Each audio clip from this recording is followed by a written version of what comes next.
ce l'abbiamo fatta.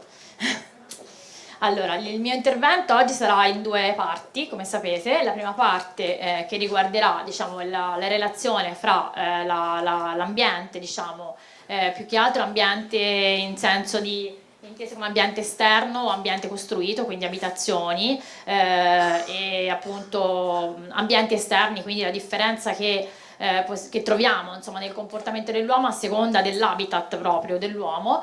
E la seconda parte riguarda invece un territorio molto particolare che è, diciamo, la relazione, quindi relazione di coppia, ma anche relazione in senso più ampio, no? Relazione familiare, relazione interpersonale in generale, che va a creare un ambiente a sé, può essere considerato proprio un contesto, diciamo, ambientale a parte. Iniziamo quindi con la nostra definizione di psicologia ambientale e poi possiamo metterla in relazione proprio con il Feng Shui. La psicologia ambientale è una disciplina che si occupa fondamentalmente delle interazioni e delle relazioni che ci sono proprio fra le persone e il loro ambiente, l'ambiente che abitano ma anche l'ambiente che trovano, quindi un ambiente che noi andiamo a visitare, con cui entriamo in contatto anche temporaneamente, che crea naturalmente delle modificazioni nella nostra percezione, nel nostro grado di benessere eventualmente. Quindi l'ambiente è inteso in senso sia fisico che sociale, come vi dicevo, quindi un ambiente anche relazionale. La carta d'identità della psicologia ambientale, quando nasce? Nasce nei primi anni 70 dove? Negli Stati Uniti, e fondamentalmente nasce come fuoriuscita, diciamo, di due riviste scientifiche molto importanti dell'epoca che si occupavano del rapporto fra l'ambiente e l'uomo, legati anche a un discorso di sicurezza, quindi di percezione di ambienti sicuri, quindi legati anche alla valutazione della realtà urbana, per esempio, quindi delle città. Le riviste erano Environment, che appunto vuol dire ambiente, and Behavior e comportamento, e Journal of Environmental Psychology, il giornale quindi della psicologia ambientale, quindi già si introduceva questo termine di psicologia ambientale. Perché era inevitabile parlare di psicologia ambientale? Perché bastava osservare il comportamento individuale delle persone nei vari ambienti. Era impossibile separarlo, perché insomma anche a livello cognitivo, a livello percettivo, quello che noi vediamo è innanzitutto gradevole o sgradevole, sono i primi commenti, diciamo, o le prime valutazioni che ci arrivano anche inconsapevolmente. Poi c'è tutta una serie di valutazioni che vanno oltre a questo, no? Quindi non soltanto gradevolezza, sgradevolezza, ma abbiamo anche delle valutazioni che riguardano proprio la nostra sensazione fisica, quindi come ci sentiamo in un certo ambiente, e il come ci sentiamo dipende da un insieme di fattori molto complesso. Abbiamo fattori cognitivi, percettivi, affettivi, emotivi, visivi, cioè ci sono tante stimolazioni che concorrono alla valutazione di un ambiente. Pensate voi quanto questa valutazione influisce per esempio sui luoghi di lavoro. I luoghi di lavoro vengono percepiti e sentiti in maniera fondamentalmente differente e hanno una influenza, un impatto enorme sul rendimento proprio in base alle caratteristiche del luogo, ma non solo sulle caratteristiche architettoniche e fisiche, ma quanto quelle caratteristiche si trasformano in, diciamo, fattori emotivi. Perché un colore emoziona più di un altro colore, per esempio, o dell'assenza di colore? Perché un suono ci induce un'emozione e un altro no?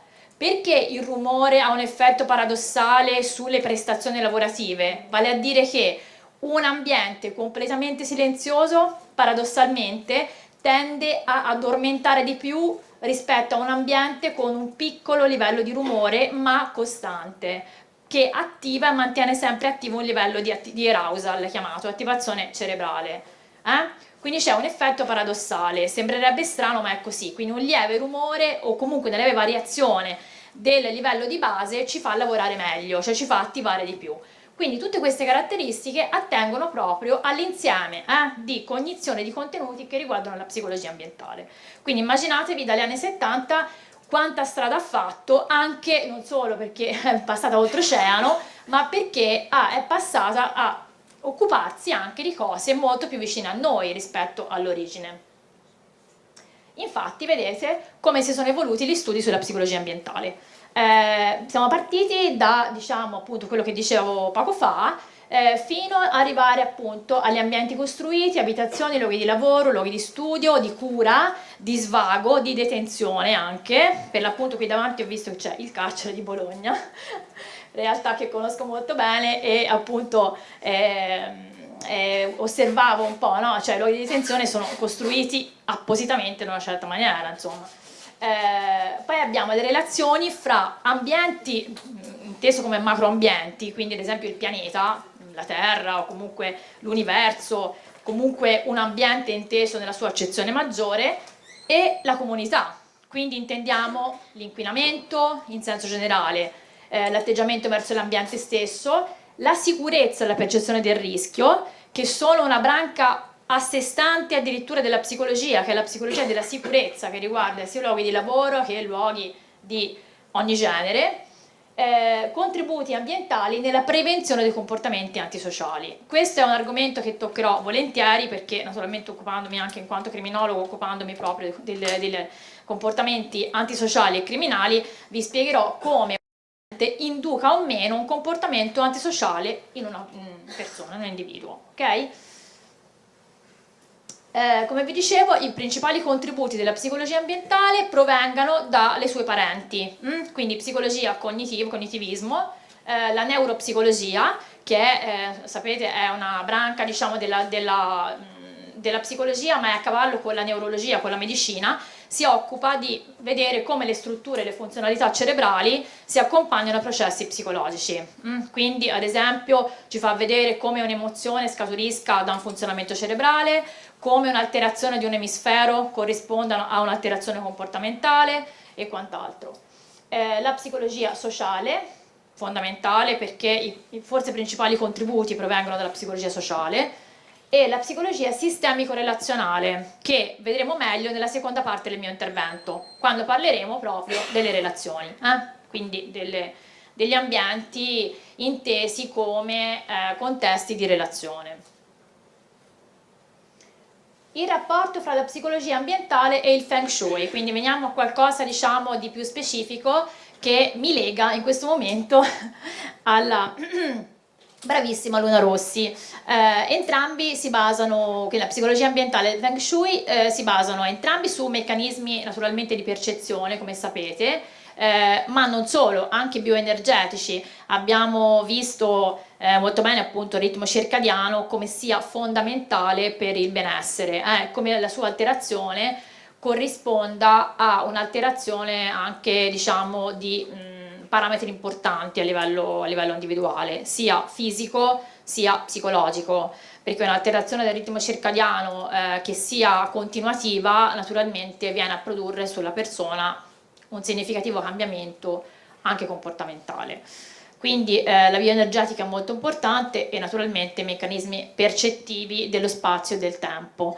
Entrambi, la psicologia ambientale e il Feng Shui, possono naturalmente contribuire alla progettazione in maniera fondamentale di ambienti che siano funzionali all'uomo, quindi ambienti di lavoro ma anche ambienti abitazioni, quindi il luogo dove prevalentemente si instaura la nostra vita, si passa la nostra vita, quindi l'organizzazione degli spazi in base a quello che ci ha detto appunto Luna. La psicologia ambientale ha fondamenti scientifici che possono, diciamo, rispetto al Feng Shui, possono aggiungere qualcosa, possono dare una base, un contributo che sia più oggettivo e scientifico agli interessantissimi spunti del Feng Shui. Quindi credo che sia un matrimonio che potrebbe, uno dei pochi che forse funziona, potrebbe funzionare, nel senso, perché non vedo motivi di separarsi in questo caso. Quindi credo che potrebbe essere un matrimonio che funziona. Però rispetto ecco, magari al Feng Shui, quindi analogie e differenze, la psicologia va un pochino più diciamo, a nuotare nel profondo, quindi si immerge un po' di più in quelli che sono i meandri della psicanalisi e sfrutta naturalmente le sue conoscenze ormai molto antiche. La psicologia è naturalmente una scienza, come sapete, piuttosto complessa, quindi diciamo in questo va un po' più a fondo e in questo c'è anche l'arricchimento per il Feng Shui, no? Qualcosa di più che si può dire, insomma, si può approfondire. Allora, qual è il precursore della psicologia ambientale è nel cognitivismo, quindi la scienza cognitivista che abbiamo visto prima come contributo principale, e il precursore è la psicologia della Gestalt cosiddetto, cioè della percezione in pratica. Carl Lewin è uno dei suoi, diciamo, fondatori e ha praticamente costruito questa equazione in base alla quale poter leggere tutti i comportamenti. Cioè in pratica, secondo Carl Lewin e i seguaci della Gestalt, il comportamento, B sta per behavior, quindi comportamento, è la funzione, è praticamente un'equazione data da E, ambiente, environment, e P, person, persona. Quindi ogni comportamento si, diciamo, legge, interpreta come funzione dell'ambiente, della persona nel suo ambiente. Quindi diciamo che c'è un legame di funzionalità fra l'ambiente e la persona. Si dice quando una cosa non è funzionale, non ci piace, cioè in qualche modo ci crea una situazione di disagio, una cosa che non è funzionale, un oggetto che non è funzionale, una situazione che non è funzionale, un albergo che non è funzionale. Per esempio, questo ha la massima funzionalità rispetto a questo, all'occasione che si presentava. Credo che un albergo che magari fosse stato dall'altra parte della città e avesse, no, messo nella condizione di dover percorrere tangenziali, traffico e cose, avrebbe sicuramente costituito una circostanza poco funzionale all'obiettivo che avevamo. Quindi ogni cosa viene, ogni comportamento è in funzione dell'ambiente dove la persona si trova in quel momento o insomma ancora di più se vi abita, quindi se vi vive stabilmente. Quindi questa è un'equazione che ricorderete sempre perché è molto semplice e francamente trasversale, quindi a tutte le persone. È sicuramente molto diverso nascere nel deserto piuttosto che nascere in una metropoli, piuttosto che nascere in un continente sviluppato, in uno sottosviluppato, dove si vanno a attivare dei comportamenti, a ricercare, diciamo, delle risorse e delle strategie completamente differenti per vivere. Quindi vedremo proprio la differenza degli ambienti e la differenza delle strategie attivate in questi ambienti a seconda delle caratteristiche proprio ambientali. Feng Shui ha nella sua etimologia i due elementi naturali di vento e acqua, che mi viene in mente. Vento e acqua sono elementi che vanno a trasformare, vanno a plasmare, no? Quindi le rocce, gli altri elementi naturali, le montagne vengono plasmate dall'acqua e dal vento, e ugualmente il comportamento umano viene plasmato, viene naturalmente organizzato, livellato, forgiato sulla base dell'ambiente stesso, ok? Quindi le analogie sono veramente, veramente molte. Guardate un attimo questa diapositiva, questa fotografia, ve la tolgo e poi ve la rimetto velocemente.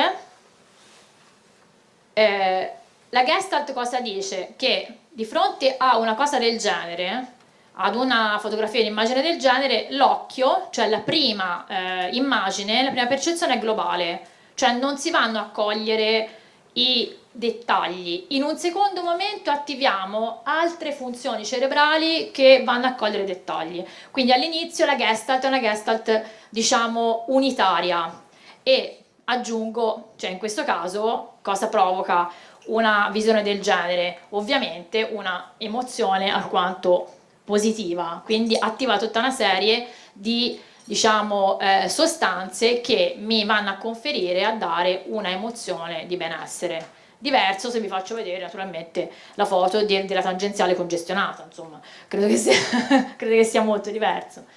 Quindi come vedete questo è un quadro unitario. Poi in un secondo momento, se ho tempo di stare a osservare, andrò a vedere ognuno, diciamo, qualche dettaglio. Mi orienterò sull'acqua piuttosto che sulla la costruzione sul lago, sull'imbarcazione, sulla conformazione delle montagne e via dicendo. Però il primo impatto è sicuramente, diciamo, di tipo unitario. Come funziona, diciamo, la nostra mente di fronte a delle informazioni, soprattutto se nuove? Una delle teorie, diciamo, più in voga, più importanti, è la teoria degli schemi mentali. Vedete che c'è un quadro storto sulla destra. Un quadro storto notoriamente è difficile che non trovi qualcuno che lo va a raddrizzare. Perché?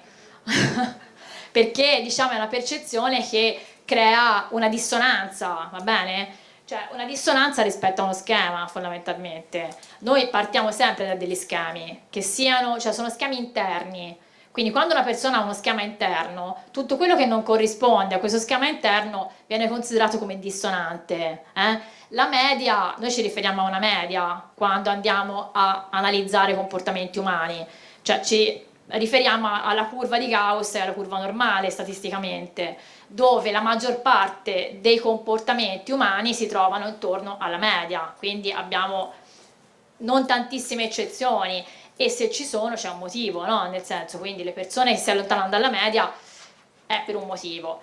Quindi mediamente abbiamo degli schemi che sono ripetitivi e andare fuori da questi schemi a volte ci crea delle difficoltà, ci mette di fronte a questa dissonanza. Quindi un quadro storto ci induce a rimettere il quadro dritto. Perché? Potrebbe anche rimanere storto, però diciamo che induce qualcosa che ci dà fastidio, quindi al momento vuole essere tolto. Sono 4 fondamentalmente gli elementi che secondo questa teoria sono presenti in un ambiente. Quindi noi partiamo da uno schema di base. Gli elementi che vediamo sono di 4 tipi. Elementi schema expected, vuol dire attesi dallo schema. Ad esempio, se io vado in montagna in una stazione sciistica, mi attendo di trovare in piena stagione la neve, ok? Quindi naturalmente arrivo in montagna, non trovo la neve dove insomma invece mi attendevo che ce ne fosse in abbondanza e questo è un elemento che è fuori dello schema expected, cioè atteso. Poi abbiamo lo schema compatible, cioè elementi che potrebbero essere compatibili con lo schema ma non sono necessariamente attesi che ci siano, quindi ci possono essere come non essere. Schemi irrilevanti, vale a dire elementi che con lo schema principale non hanno niente a che vedere o quasi, e elementi schema opposed, vuol dire elementi che proprio sono in contraddizione con quello schema. E devo dire che il primo tipo di elementi e l'ultimo tipo di elementi sono quelli più interessanti e che orientano di più le persone, perché in genere o si fa una cosa proprio, diciamo, nello schema, cioè si va alla massima coerenza, o se siamo audaci andiamo sull'ultimo aspetto, cioè gli elementi quelli al di fuori dello schema. Quindi per fare un esempio pratico, nell'architettura per esempio o anche negli interni, no? Quindi nel come si va a progettare una casa, un ufficio, nei materiali che si usano, si può come dire, osare mettere insieme due elementi molto diversi, perché questo contrasto fra un elemento e lo schema può in realtà non indurre necessariamente qualcosa di negativo. Quindi dipende dalla persona, però come vediamo molte volte i contrasti danno un senso non di malessere, danno un senso di stimolazione, quindi di attivazione. Vediamo come il comportamento è funzionale all'ambiente. Qui vi faccio vedere la differenza fra i tetti delle case, naturalmente nelle abitazioni di mare, ambienti molto secchi, quindi Grecia, isole, eccetera, dove vedete le abitazioni sono costruite, sono tutte chiare, quindi questo è il colore, e la conformazione del tetto è questa, quindi che ha una funzione specifica. L'opposto è appunto nelle abitazioni di montagna o i campanili di montagna, perché come intuirete sono naturalmente costruiti così per evitare che si accumuli la neve sopra le superfici, perché creerebbe naturalmente delle enormi difficoltà, è pesantissima la neve quando si accumula. Viceversa, nella casa, diciamo, al mare, ambiente secco, il tetto è appunto costruito appositamente per raccogliere più acqua possibile, perché appunto l'ambiente è eccessivamente secco. Quindi in questo modo si vede come l'ambiente viene sfruttato al massimo dall'uomo. Quindi c'è proprio una funzionalità essenziale ed è legata a come io sfrutto quell'ambiente e a quanto io ci posso stare bene in quell'ambiente. Vedete la differenza fra una tipologia di abitazione, diciamo questa è un rustico, dove insomma gli spazi e l'organizzazione degli spazi è molto diversa da questa. Quindi c'è un open space che si va a opporre a una serie di spazi invece che sono assolutamente divisi e resi, cioè sono più prossimi uno all'altro. Anche qui c'è una funzione, cioè non è soltanto dipendente dalle possibilità economiche di chi abita la casa o di chi compra la casa e chi l'arreda, ma ci sono delle motivazioni che sono anche relative a come è cambiato, diciamo, il comportamento umano e come sono cambiati generalmente i comportamenti, le aspettative, gli stili di vita nel tempo. Cioè l'open space fino a qualche anno fa non esisteva, non c'era.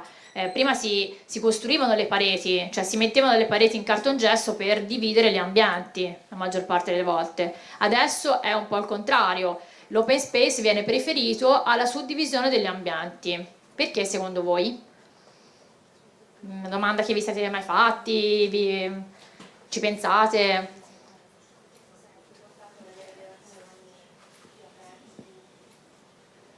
Sì, sono cambiate le relazioni, questo lo approfondiremo anche dopo nella seconda parte dell'intervento, come cambiano le relazioni tra le persone e la tipologia anche di famiglia e di proprio contesto affettivo che è diversa da prima. Prima le famiglie, diciamo i nuclei erano tendenzialmente organizzati per stare tutti insieme, per condividere spazi anche nello stretto, per condividere i ruoli, chi faceva cosa, chi doveva fare cosa e quindi gli spazi diciamo di casa corrispondevano anche a delle funzioni ben precise che venivano assolte dalle persone che abitavano la casa. Ora è un po' tutto rivoluzionato, anche a livello di ruoli relazionali, quindi lo spazio va a fare eco un po' a questi cambiamenti, quindi cambiano le relazioni, naturalmente cambia anche il modo in cui queste relazioni si manifestano e si esplicano. Le persone vivono diversamente e occupano spazi diversamente. Anche la tempistica è cambiata perché naturalmente, e trovo molto utile il discorso del ritmo circadiano, perché molto spesso le persone vivono secondo ritmi alterati proprio per l'alterazione di spazi e di relazione che c'è, un po' per un discorso di occupazione lavorativa, quindi comunque c'è anche un fattore di impiego che va a fare la differenza, però anche e soprattutto la percezione di come la vita anche di relazione è cambiata.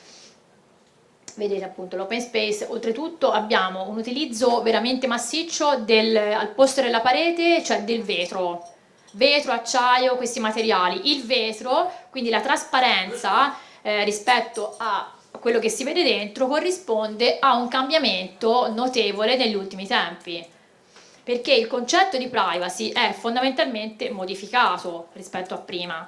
Quindi poi dopo parleremo oggi della privacy del territorio, no? Però la privacy oggi è una categoria paradossale, perché da una parte si va a invocare la privacy secondo diciamo la legge, quindi ci si attacca anche ai cavilli di legge e si hanno degli obblighi e adempimenti, e poi vediamo come le persone nel loro privato utilizzino la loro persona per spettacolarizzare diciamo una parte di sé, e dove quindi lo spazio privato è un po' come dire rovesciato, no? Nel senso che si ha una percezione alterata. Poi approfondiremo meglio oggi questo tema, però l'utilizzo delle vetrate da cui si vede dentro è proprio diciamo rispondente a un narcisismo tra virgolette sociale che sta avanzando. Sì. Ma per la luce, senz'altro. Sì, però sì, per sfruttare per esempio la luce e vedere, magari avere una visuale, godere di una visuale positiva, sì, però ci sono anche queste scelte, vengono fatte anche in luoghi che non giustificano questa tendenza. e questo è più un discorso proprio di mettere anche in vetrina anche qualcosa, ecco, quindi rispetto a prima. Poi ci sono delle scelte senz'altro anche giustificate dalla luce, ripeto, dallo sfruttamento di elementi naturali, che è positivo, però non si può assolutamente disgiungere anche da dei cambiamenti a livello sociale e comportamentale che sono macroscopici ormai, cioè è molto difficile arginarli e molto difficile che siano reversibili anche, proprio. Vediamo le città con le mura. Le città con le mura hanno, diciamo, una fama dietro di sé. Ora non so se qualcuno di voi proviene da una città con le mura, però questo è un po' un qualcosa che viene riscontrato a livello comportamentale, a livello psicosociale. Cioè, le città con le mura, in qualche modo, si dice che chi le abita ha le mura dentro, cioè inducono a un comportamento, una serie di comportamenti che sono stati paragonati all'invischiamento familiare. Non so se voi conoscete la teoria, diciamo così, anche per sentito dire o perché magari l'avete letto da qualche parte. Nella teoria sistemico-relazionale l'invischiamento è un malfunzionamento della famiglia, cioè dei membri della famiglia, dove c'è un'eccessiva vicinanza, un'eccessiva, diciamo, interdipendenza dei membri della famiglia che non vengano favoriti nel loro svincolo, tra virgolette, dalla famiglia, e c'è un'ansiosità eccessiva all'interno di questa famiglia che fa vedere il mondo esterno come pericoloso, no? Che quindi induce a pensare i membri della famiglia che al di fuori di questa famiglia ci sia un mondo piuttosto pericoloso. Quindi si chiama la percezione persecutoria, cioè quella che viene indotta, e il comportamento invischiante, no? Questo è un paragone che viene fatto con il funzionamento familiare, però in qualche modo il comportamento delle persone, dei nativi di città, insomma, con le mura, è quello di essere molto stretti tra di loro e di difendere un po' il territorio a livello anche proprio psicologico, quindi rispetto magari alla persona che viene dall'esterno, che viene considerata comunque una persona non appartenente alla comunità e quindi con caratteristiche, diciamo, potenzialmente così inquietanti, tra virgolette, oserei dire. Quindi queste le città, come io le conosco, noi dalla Toscana, insomma, conosciamo, c'è Siena, c'è Lucca, insomma, anche borghi più piccoli, però un po' le caratteristiche si ritrovano di analogia. Invece i paesini arroccati, per esempio, questi borghi che sono rimasti inesplorati in parte e che sono stati recuperati da un turismo rurale, quindi sono persone che vanno a cercare proprio le vacanze e un weekend nel borgo rurale perché vuole andare a rimmergersi in un'atmosfera che, diciamo, sembra essere ferma, medievale, e questo risponde molto al vero, perché questi paesini hanno avuto la necessità di attivare dei meccanismi di funzionamento interpersonale funzionali a mantenere almeno un numero minimo di persone perché sopravvivesse questo borgo, per difendere questo borgo. Quindi è ancora di più attivato in queste persone questo bisogno di difesa del territorio. Quindi le relazioni sono molto diverse, voi capite, rispetto a un appartamento a Londra o a Roma o comunque in un'altra città dove i legami sono assolutamente più anonimi, quindi questo è poco ma sicuro. Allora, facciamo un parallelo con quello che è stato detto appunto da Luna circa il ritmo circadiano e le stanze, le case, e le stanze a est, le stanze a nord, e funzioni corrispondenti, anche a livello psicologico. La psicologia ambientale dà una mano al Feng Shui e dà il suo parere riguardo ad esempio la differenziazione di una casa, no? Degli ambienti. La psiche, come sapete, vi dicevo, è profonda, quindi è divisa, viene considerata come stratificata in senso verticale. Cioè Freud ha pensato ad una topografia della mente divisa proprio in strati, no? Subconscio, conscio, superiore. Quindi diciamo in questo caso se noi volessimo dividere, pensiamo a una casa, chi la abita generalmente nella sua diciamo mente, appunto, può suddividere gli ambienti sulla base di dell'utilizzo di questi ambienti, ma anche del livello più o meno conscio di funzionamento, vale a dire che di solito l'ambiente in una casa che ha 3 piani, per esempio, naturalmente questo non avviene per una persona che vive in un appartamento, una casa di 3 piani può essere pensata come suddivisibile in 3 livelli, quindi il livello abitato normale, quello della vita quotidiana, che corrisponde alla consapevolezza, all'attività quotidiana, alla coscienza, quello invece del sotterraneo è quello dell'eventuale soffitta. Quindi è stato fatto un parallelo fra i livelli della psiche e i possibili livelli di una casa. Il sotterraneo generalmente corrisponde al mondo pulsionale sommerso, quindi timori arcaici, meccanismi di difesa. Cosa vuol dire? Che in una cantina più facilmente ci si può trovare qualcosa che l'individuo, il soggetto, mette appunto in questa cantina perché è qualcosa di diverso rispetto alle cose che utilizza normalmente nella vita quotidiana, ed è anche diverso da quello che contiene una soffitta. Cioè la soffitta viene più utilizzata come luogo della memoria, luogo dei ricordi, quindi fotografie, album di famiglia, cose che possono ricordare, diciamo, dei luoghi a livello di memoria. Il sotterraneo viene più spesso utilizzato come, diciamo, magazzino, tra virgolette, di meccanismi difensivi, e ci si può trovare del materiale che la persona, diciamo, che corrisponde a delle pulsioni della persona che possono essere più negate a se stesso. Quindi non a caso quando si vanno a fare le perquisizioni, quindi in ambienti giudiziari, quindi la psicologia criminale, va a vedere come la persona utilizza lo spazio, trova nelle cantine quello che corrisponde alla parte del profilo di personalità che non viene svelata, che viene svelata da meccanismi di difesa. Vi spiego, non so, negazione, alcuni aspetti che la persona di sé vuole allontanare, non vuole far vedere, e che li troviamo nel sotterraneo, oggetti che appartengono a un'attività della persona che non gli piace più, che ha voluto negare, che ha abbandonato perché magari ha avuto un problema legato a questi oggetti, tutto quello che la persona non utilizza ma che è legato a meccanismi inconsci, quindi viene spesso relegato nelle parti sotto della casa, quindi è proprio una distinzione, diciamo, topografica che corrisponde a delle funzioni, quindi non è a caso. Queste cose non vengono quasi mai trovate nell'abitazione nella parte più utilizzata della casa, vale a dire quella giornaliera, quella la casa normale, e nemmeno, ripeto, in soffitta, più spesso nel sotterraneo.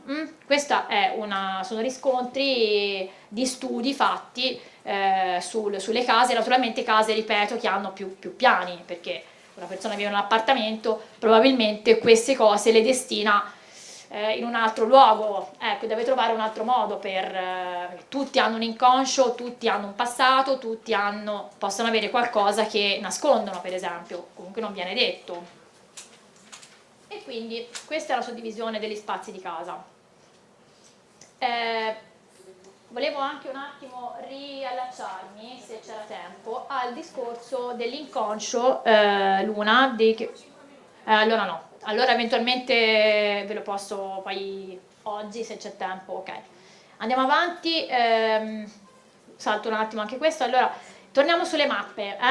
Le mappe, Luna ha parlato, il Feng Shui parla di mappe mentali, noi parliamo di mappe cognitive, quindi come vedete c'è un'analogia forte. Le mappe mentali sono appunto quelle che Luna ha illustrato poco fa, le mappe cognitive sfruttano diciamo delle funzioni cerebrali molto simili, però hanno degli elementi differenti su cui si fondano. Praticamente la rappresentazione interna che noi ci facciamo di un ambiente, delle strade che possiamo prendere per percorrerlo, degli elementi percettivi più rilevanti e più utili al nostro scopo. Come vedete, qui c'è una barzelletta, diciamo, come vedete, due ubriachi di fronte a un cartello, questa è fantastica. Come fanno a saperlo? Sì. Le mappe cognitive sono molto utili e sono delle funzioni che vengono attivate automaticamente dall'individuo quando si trova a dover interpretare un ambiente nuovo, ok? Per esempio, io sono venuta a Bologna, naturalmente ho una cartina di Bologna, una mappa quindi ufficiale della città, ma la mia mappa cognitiva potrebbe essere molto diversa dalla mappa della città, perché è una mappa che io mi costruisco sulla base dei miei scopi principali, cioè quindi della zona dove voglio andare rispetto alla città, degli eventuali posti da visitare. Per esempio mi interessa mangiare in un ristorante particolare, devo incontrare degli amici che lavorano in un ambiente particolare, quindi mi farò una mappa cognitiva di Bologna che è soggettiva, è una mappa che è relativa ai miei interessi e è funzionale a me. Sarà sicuramente diversa dalla mappa magari della signora, del signore, che per arrivare qui o per venire a Bologna avrà costruito dentro di sé una rappresentazione interna dell'ambiente. Questo lo facciamo sempre quando andiamo anche in un'altra città nuova, ma anche nella nostra città dove viviamo, perché anche lì abbiamo una serie di ambienti preferiti rispetto ad altri che qualificano la nostra mappa cognitiva. Una delle funzioni fondamentali della mappa cognitiva è il wayfinding, è una capacità. Wayfinding vuol dire di trovare la strada. La capacità di wayfinding è una capacità che implica un orientamento spazio-temporale che sia intatto, cioè la persona che è disorientata ovviamente ha molta difficoltà a farsi una mappa cognitiva perché l'orientamento è falsato. In questo caso questi qui sono sicuramente più in difficoltà a ritrovare la strada perché l'orientamento spazio-temporale non c'è, quindi sfrutta delle categorie assolutamente legate al livello di coscienza, al livello di funzionamento cerebrale, e poi sfrutta molto l'emotività e l'affettività legata agli ambienti, oltre che ai punti di riferimento. Io posso avere... Sì? Sono differenti tra uomo e donna? Domanda molto interessante. Possono essere differenti.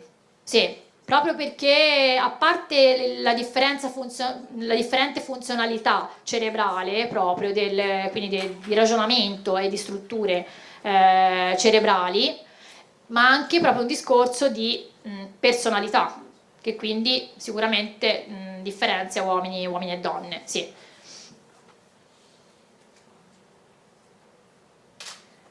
Questo era un esperimento che volevo farvi vedere in relazione proprio a come l'ambiente, diciamo, influisce sul comportamento. In questo caso, questo è un celebre esperimento di Philip Zimbardo, che era uno psicologo un po' stravagante, americano, che ha fatto una serie di esperimenti fantastici a livello di psicologia sociale per dimostrare come l'ambiente influisce e invita una persona ad avere un certo comportamento o un altro, no? Cioè, come una sedia invita una persona a sedercisi, ci sono degli elementi ambientali che invitano, diciamo, le persone, incoraggiano certi comportamenti, o in senso prosociale o in senso antisociale. L'esperimento di Zimbardo è così fatto, lasciò due automobili, diciamo identiche, stessa marca, modello, colore, con la caratteristica di essere abbandonate tutte e due, in luoghi molto diversi, quindi una nel Bronx, che è un noto quartiere malfamato, e l'altra a Palo Alto, che invece era una località della California molto tranquilla. Queste macchine venivano lasciate in questi due quartieri e erano le stesse macchine. Che cosa succede? Che in poco tempo l'automobile abbandonata nel Bronx cominciò a essere smantellata, nel senso perdendo ruote, motori, specchi, cioè dopo poco tempo gli furono tolti, fu presa d'assalto, gli furono tolti i pezzi, mentre invece la macchina lasciata, stessa macchina identica, ripeto, marca, modello e tutto, a Palo Alto non subì questo tipo di destino. Quindi che cosa deducete? Che l'ambiente... Ok, questo è quello che si direbbe, ma non è così in realtà. No, perché? Che succede? Che la stessa macchina che veniva lasciata a Palo Alto, se io gli rompevo un vetro alla macchina lasciata a Palo Alto in California, nella zona tranquilla, dopo poco, quindi se lasciavo un vetro rotto in questa macchina, dopo poco assistevo a episodi di vandalismo sulla macchina lasciata a Palo Alto uguale a quella lasciata nel Bronx. Quindi che cosa mi dice questo? Che non è quel pregiudizio da cui partivo, sì, forse ha un fondo di verità, ma questo è una cosa, è un elemento che ancor più, diciamo, fondante per il comportamento, in questo caso antisociale, no? Vandalismo. Esatto, c'è un meccanismo non solo di emulazione, ma proprio di, cioè va a rompere uno schema, a proposito di schemi, e va a indurre un comportamento, cioè piove sul bagnato, in poche parole.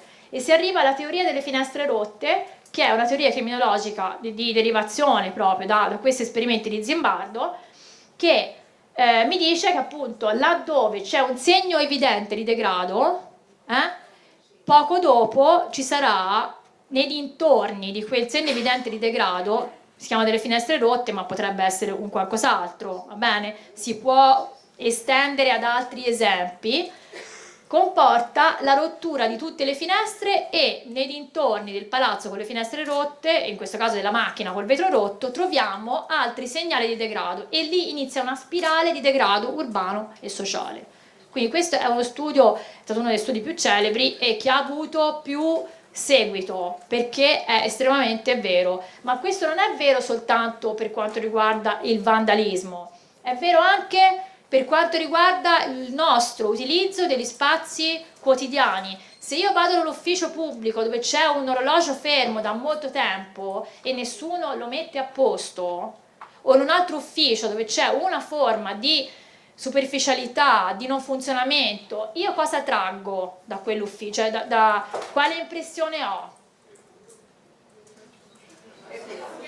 Che è pubblico? Sì, ecco, cioè inefficienza e poi vado a giustificare quelle che sono le idee e le convinzioni, gli stereotipi che poi purtroppo avanzano, ma c'è un motivo, perché se nessuno quell'orologio lo mette a posto, poco dopo ce ne sarà un altro che non funziona, ci sarà una fotocopiatrice che non funziona, ci sarà una macchinetta del caffè che non fa più caffè, ci sarà, se ci fate caso, questa è una spirale di disfunzionamento, ok? Che avviene a partire proprio da elementi di questo genere, quindi questo induce senz'altro anche all'attenzione riguardo a questi aspetti, che sono fondamentali, non sono delle cose ininfluenti, tutt'altro. Quindi, anche in questo caso, l'influenza dell'ambiente e degli oggetti dell'ambiente sulla persona è diretta.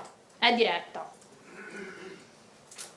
Beh, abbiamo direi terminato, mi dispiace non aver approfondito quello di prima, se riesco lo farò più tardi, tanto comunque è una cosa che è tutta collegata. Sì.